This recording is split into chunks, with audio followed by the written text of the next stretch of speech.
Hi, my name is Ian Peters, and my how-to speech presentation is on how to tie a double Windsor knot.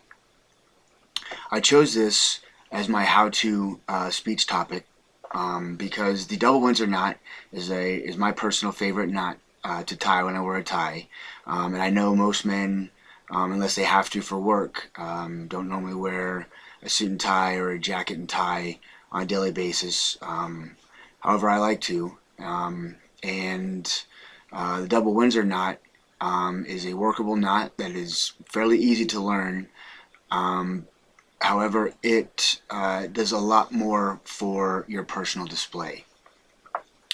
The double Windsor knot, like most things in fashion, go in and out, in and out. There was a time when James Bond did wear a double Windsor knot, and then he decided that he didn't trust anyone that wore the Windsor knot. JFK wore double Windsor knot, and now of most notoriety on television, the TV series Hannibal, Dr. Hannibal Lecter wears very bright, vibrant colored paisley and design ties in a double Windsor knot, which he ties very loosely, and I will discuss that towards the end of the demonstration portion.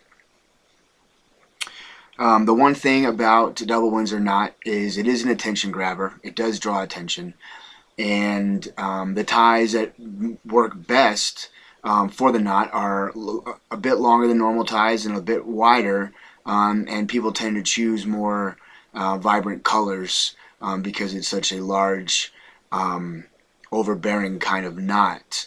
I find that to be the perfect thing for a person in a public speaking position, as the attention is already grabbed by the audience by color, fashion, and a statement that's being made by the speaker.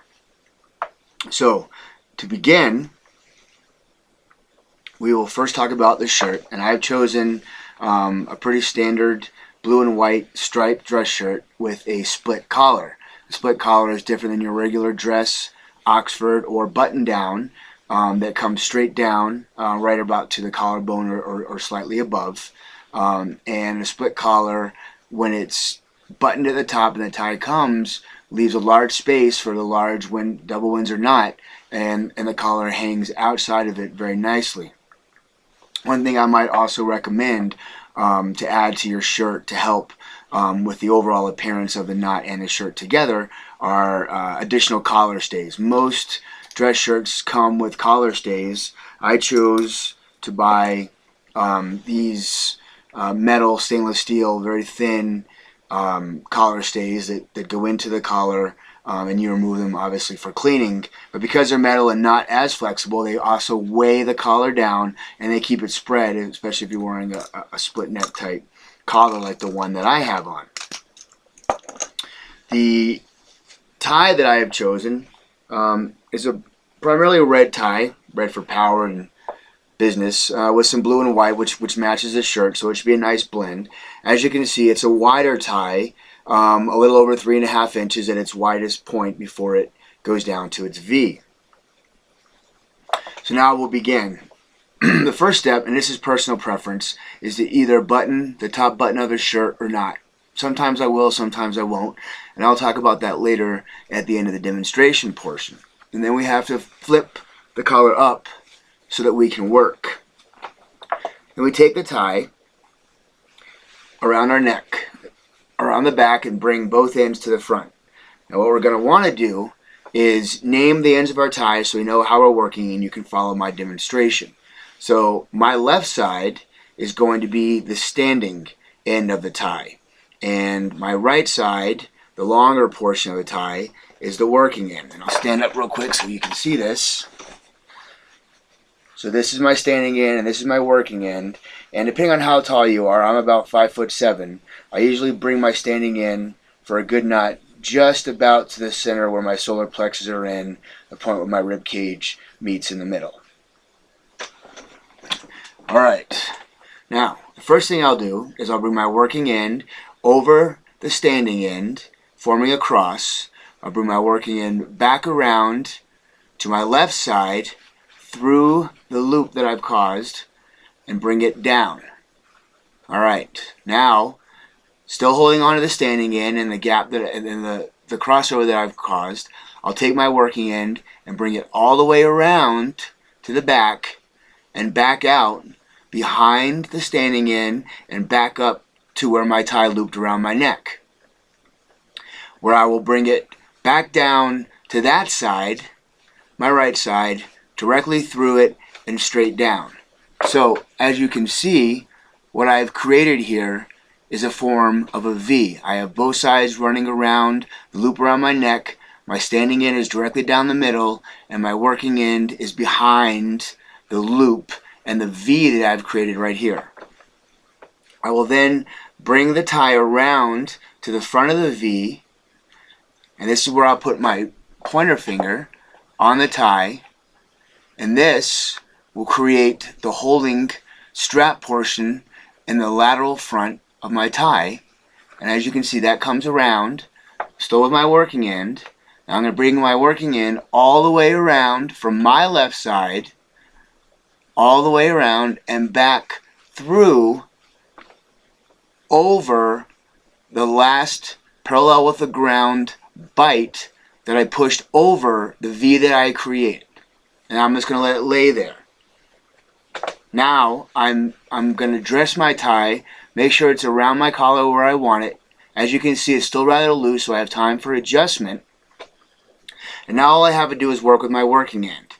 And I just bring it up and I find that parallel with the ground bar that I built and bring that directly through that, between that bar and the V that I created, and I bring that down.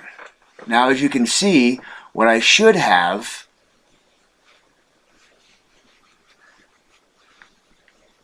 is a bar that comes down in front, my standing end is still behind me, and I have somewhat of a V created. Now it looks a little messy, and here's where I was talking about buttoning the top collar, the Hannibal loose fitting tie. This is the thing I like most about the double Windsor. It's a big knot. It's the more vibrant of the tie that you use. It's a power knot, but you also have several options to put your own personal flavor or touch into the knot and the tie, and that enhances or accessorizes your outfit. So I'm going to begin with the back, my standing end, and I'm just going to pull it tight, pull it down, drag it towards the ground, and as I do that, I'm going to grab onto the V-knot that I have in front and just push it up to my neck. And as you can see, that kind of dresses it. Now, here, personally, I can't stand having the top button of my shirt button, so I'm going to go ahead and take care of that now. So this is my one personal touch. And I'm going to go ahead and to make my tie look better for myself and how I want it to be, I'm going to bring my collar down. So now I can work with my collar and the tie how I want it to be. Now let's look at the two different types of dressings that we can do on the knot. When we take our working end and we pull it down, that tightens the V. And then all we have to do is just work with our standing end behind and then dress the nice center dimple that we'll have on the tie. If we bring and hold on to the standing end and pull it down and bring up, and at the same time grab the loop that is formed around our collar and pull it out, that makes our knot wider. So down we form the V, loop we form it wider. And here's where you can just kind of play. So I'll kind of fake my button back there. I'm going to tighten it up so I don't have to tighten that top button, and it's somewhat noticeable. And I'll make it the tie tight enough, and then I'll play with my V until I have it about as wide as I want it, just so it's not taking up too much, but it's nice and wide. Then I will find my tie stay behind the working end of my tie, and I'll put the standing end in that loop or loops behind it, dress it down, play with my dimple depending on how I want it. I can even pull that out and have it raised, fix my V, and voila. So I made that seem very easy, but I've been tying it for a while. Again, it's my favorite knot. I think it looks really good. You don't have to make it bulky. You can make it look very sharp and very tight just by working with it. You can do what Hannibal does, like I was talking about before, and he pulls that out and makes it looser so it looks as if it's actually wrapped a couple more times. Not, but it's not. It's a nice, powerful, presentable, attention-getting tie, tied in a double Windsor knot. Thank you.